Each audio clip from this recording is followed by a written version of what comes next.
प्यारे विद्यार्थियों, एक बार फिर से आपका हमारे यूट्यूब चैनल में स्वागत है। NIOS कक्षा 10वीं विषय हिंदी, पाठ नंबर 2 दोहे। इस पाठ में कबीर, रहीम और विरंत के दोहे हैं। आपने दोहों को अच्छी तरह से पढ़ लिया है और समझ लिया है। इस वीडियो में हम प्रश्नोत्तरों को समझते हैं। पाठगत प्रश्न। सर्वाधिक उपयुक्त विकल्प चुनकर पूछे गए प्रश्नों के उत्तर दीजिए। पहला प्रश्न। कबीर के अनुसार ऊंचे कुल में जन्म लेने पर भी आदमी निंदा का पात्र होता है जब वह अच्छे कर्म नहीं करता, सुरापान करता है, साधुओं का सत्संग करता है, धन को इकट्ठा नहीं होने देता। इसका सही उत्तर है क, अच्छे कर्म नहीं करता। प्रश्न 2। अच्छा गुरु स्वभाव को निर्मल बनाता है, घर में धन बढ़वाता है, रास्ते में फूल बोता है, यह कमियों को दूर करता है। आपने दोहा पढ़ा कि जिसमें एक अच्छा गुरु शिष्य की सभी कमियों को दूर करता है, तो उत्तर होगा घ, कमियों को दूर करता है। प्रश्न 3। कबीर ने दोहे में जल की तुलना किससे की है? उत्तर होगा धन से।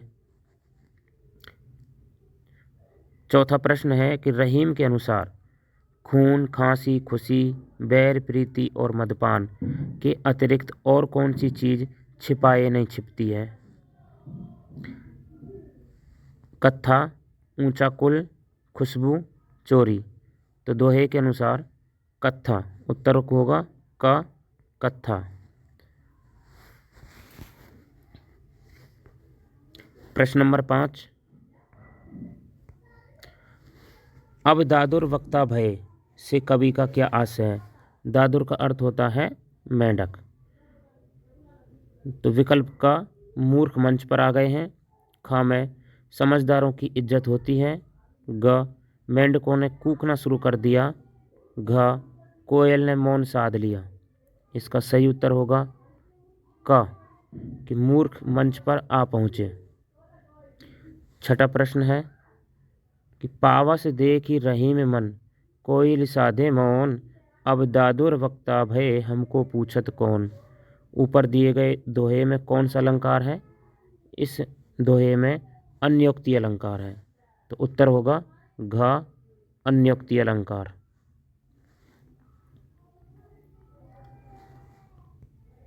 प्रश्न 7। अभ्यास करने का अर्थ होता है। अभ्यास करने का अर्थ क्या होता है?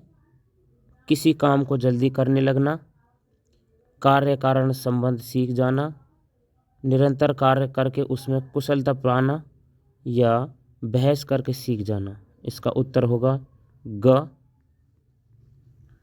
निरंतर कार्य करके उसमें कुशलता पाना ही अभ्यास करने का अर्थ होता है। 8वां प्रश्न है कि हिंदी की किस उपभाषा को संविधान की 8वीं अनुसूची में स्वतंत्र भाषा का दर्जा प्राप्त है? वो है मैथिली भाषा। ठीक है, उत्तर होगा ख, मैथिली।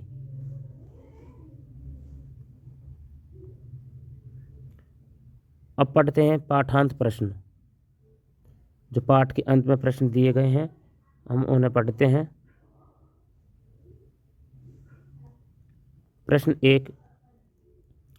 निम्नलिखित दोहे का भाव स्पष्ट करते हुए अपनी टिप्पणी लिखिए। तो ये दोहा दिया हुआ है, इस दोहे का आपको केवल भाव स्पष्ट करना है कि निंदक नियरे राखिए आंगन कुटी छबाए, बिन पानी साबुन बिना निर्मल करत सुभाए। आपको इस प्रकार से उत्तर लिखना है।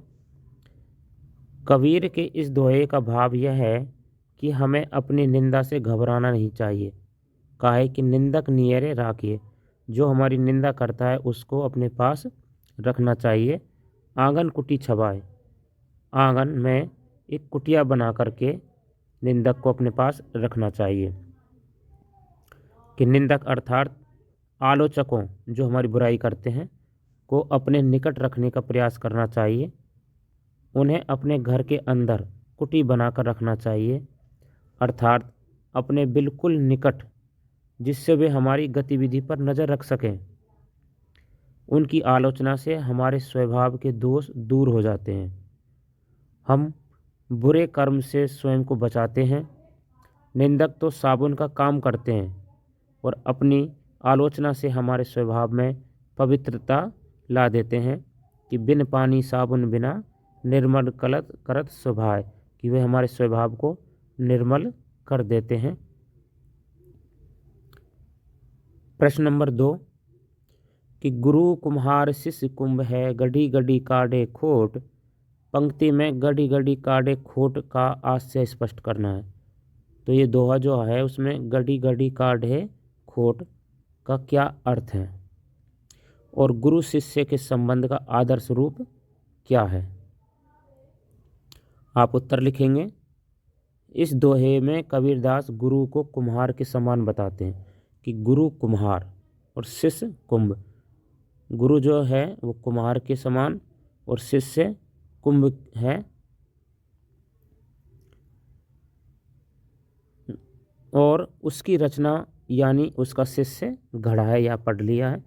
शिष्य को तैयार करते हुए उसकी कमियों, उसके दोषों को दूर करता है। जो गुरु है वो शिष्य की कमियों को और उनके दोषों को दूर करता जाता है।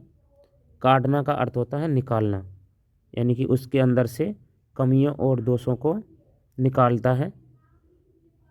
कुम्हार की भांति कार्य करते हुए गुरु अपने शिष्य को भीतर से सहारा देता है, अर्थात स्नेह देता है, पर बाहर से ठोकता चलता है। अर्थात गुरु का व्यवहार ऊपर से कठोर लगता है परंतु आंतरिक रूप से वह उसका भला ही चाहता है। वह अपने शिष्य की कमियां ढूंढकर दूर करता है। वह इस प्रकार अपने शिष्य को दोष रहित बना देता है। यह इस प्रश्न का उत्तर है। आप इसका उत्तर इस प्रकार से लिखें।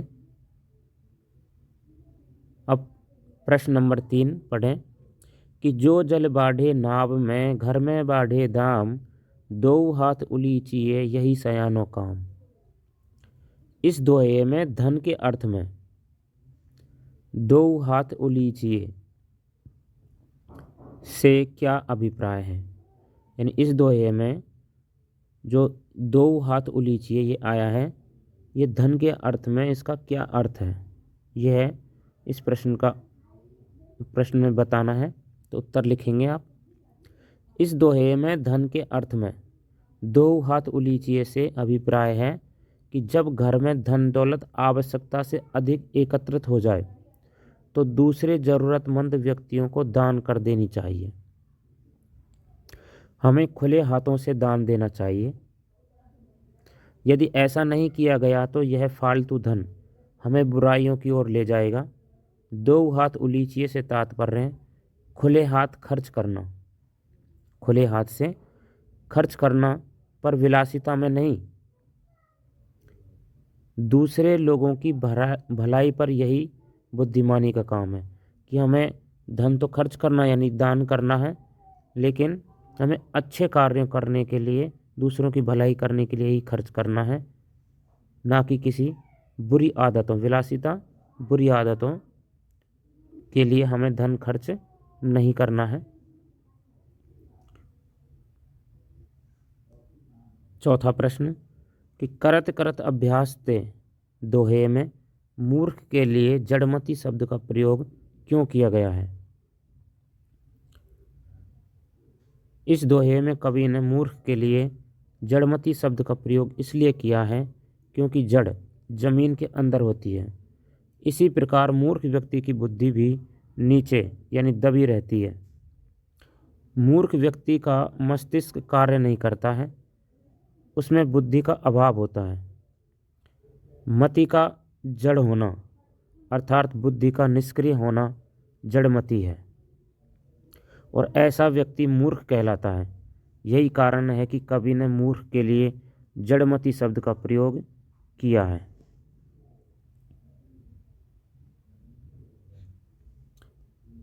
प्रश्न नंबर 5 कि निम्नलिखित दोहे में निहित भाव सौंदर्य का उल्लेख करते हुए अपने अनुभव के आधार पर प्रस्तुत कीजिए। कि नैना देत बताए सब हिये को हेत अहेत, जैसे निर्मल आरसी भली बुरी कही देत।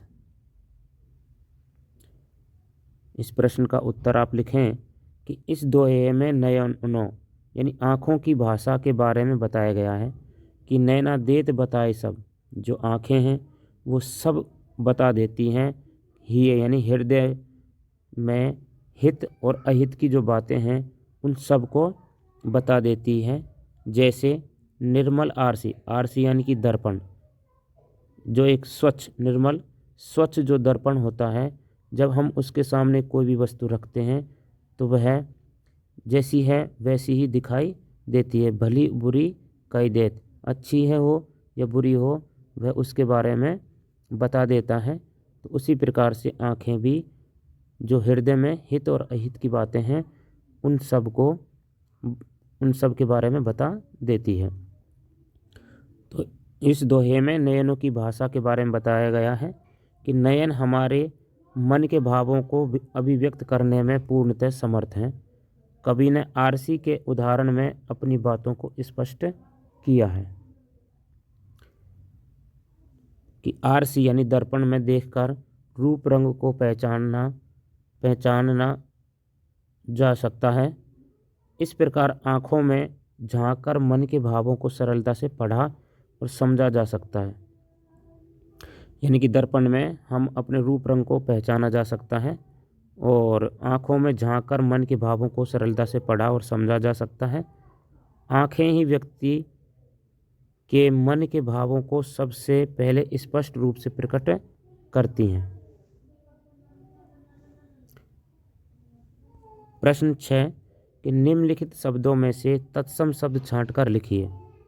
यहाँ पर कुछ शब्द दिए हुए हैं जैसे कुल, सुरा, गुरु, कुम्हार, कुंभ, निंदक, सुभाय, जल, घर, हाथ, काम, पावस, मौन, खून, प्रीति, जहान। अब इन सब में से आपको तत्सम शब्द छांटना है कि इनमें से कौन से शब्द तत्सम है। तो सबसे पहले तत्सम शब्द किसे कहते हैं ये जानना बहुत ज़रूरी है कि वे संस्कृत के शब्द जो हिंदी में बिना किसी परिवर्तन के ज्यों की त्यों प्रयोग में लाए जाते हैं वो तत्सम शब्द कहलाते हैं। तो जैसे कुल, यह तत्सम शब्द है। सुरा भी तत्सम शब्द है, गुरु भी तत्सम शब्द है, लेकिन कुम्हार जो है वो तद्भव है। ठीक है, कुंभकार से बना है कुम्हार, तो कुम्हार का तत्सम क्या होगा? कुंभकार। तो कुंभ शब्द तत्सम है। निंदक भी तत्सम शब्द है।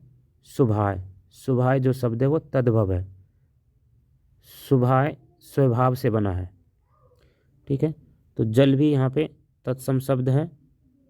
घर, घर यहाँ पर तत्सम नहीं है, तद्भव है। हाथ भी तद्भव है, तो हमें केवल तत्सम ही अलग करने हैं। काम भी यहाँ पर तद्भव है।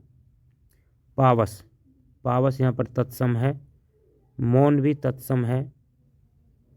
खून तद्भव शब्द है। प्रीति जो है वो तत्सम शब्द है। तो तत्सम शब्द अलग हो गए यहाँ पे। कुल, सुरा, गुरु, कुंभ, निंदक, जल, पावस, मौन और प्रीति।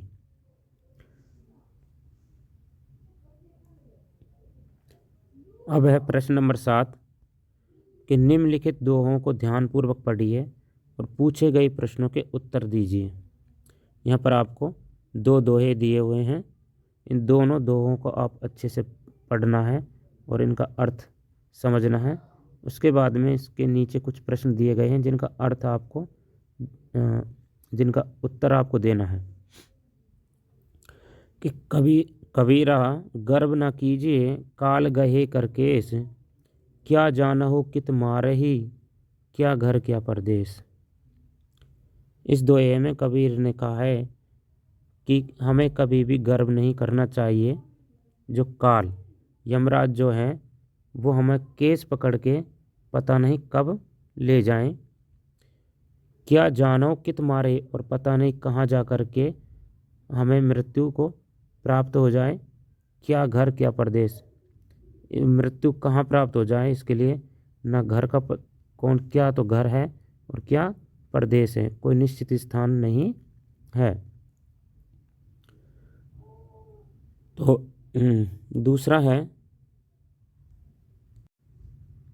रहीम। रहीम का दोहा है कि रहीमन निज मन की व्यथा, मन ही राखो गोए, सुन इट लेहे लोग सब, बांट ना लइए कोय। रहीमदास जी ने कहा है कि व्यक्ति को अपने मन की व्यथा मन में ही रखनी चाहिए, किसी दूसरे को नहीं बतानी चाहिए। कि मन ही राखो गोय, कि मन की बातें मन में ही रखनी चाहिए। कि क्या होता है कि सुन इटले है लोग सब, कि सभी लोग सुन तो लेते हैं लेकिन इटले मजाक उठाते हैं।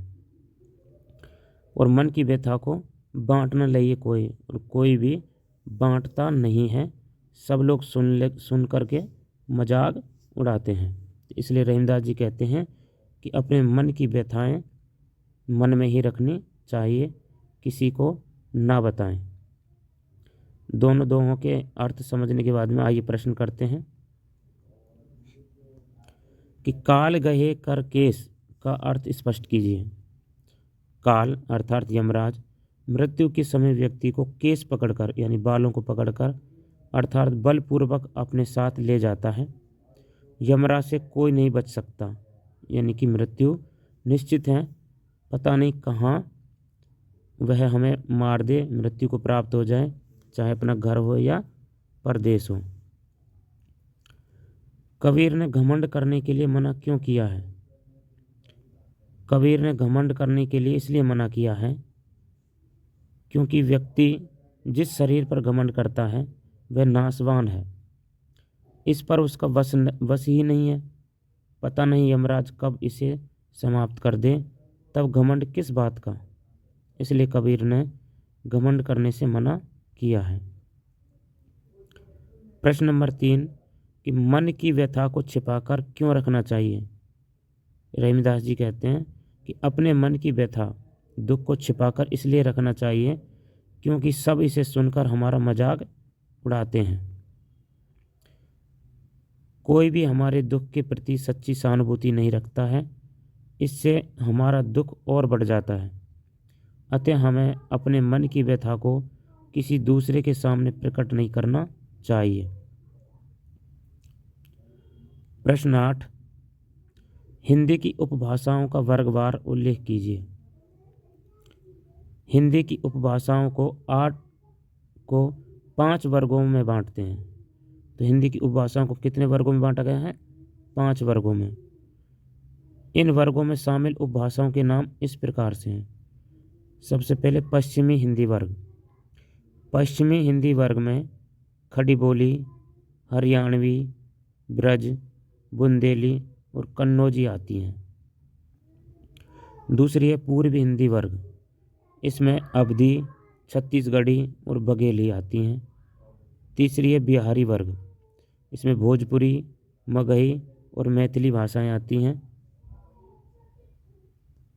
चौथा है राजस्थानी वर्ग, इसमें मेवाती, जयपुरी जिसे ढूंढाड़ी भी कहते हैं, मालवी और मारवाड़ी आती हैं। पांचवा है पहाड़ी वर्ग, इसमें कुमाऊनी और गढ़वाली।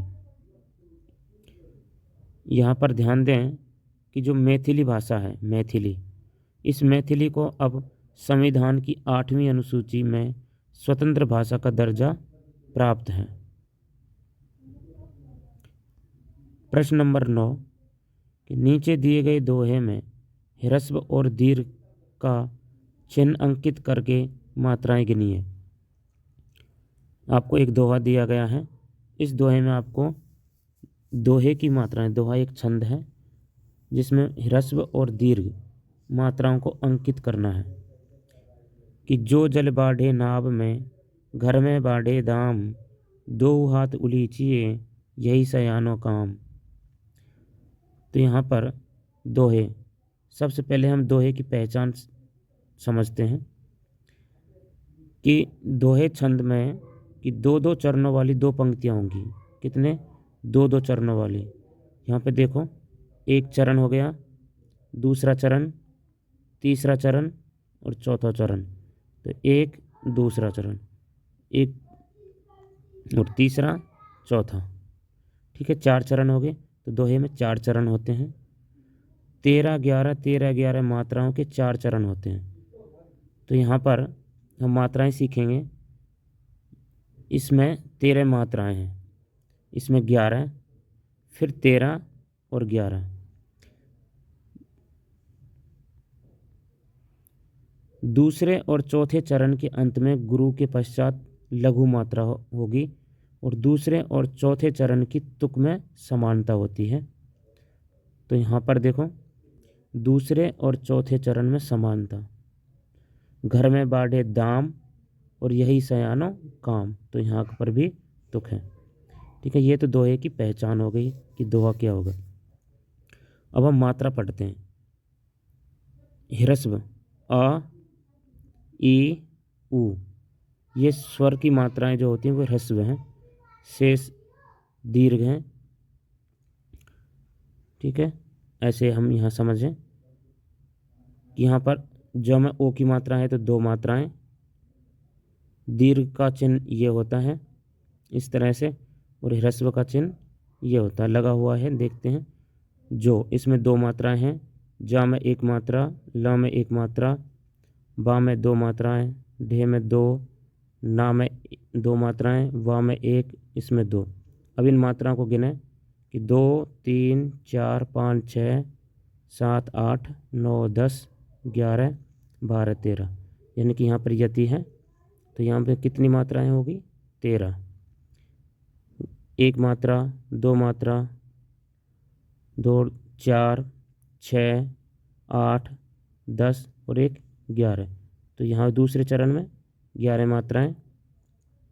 तीसरे चरण में 2, 4, 6, 7, 8, 9, 10, 11, 12, 13। तो तीसरे चरण में भी 13 मात्राएं। और चौथे चरण में देखते हैं 1, 3, 4, 6, 8, 10 और 1, 11, इसमें भी 11 मात्राएं हो गई हैं। तो आप इसे अच्छे से समझें, ये दोहा छंद है। इस तरह से आपको ये पूरा पाठ के प्रश्न समझ में आ गए होंगे।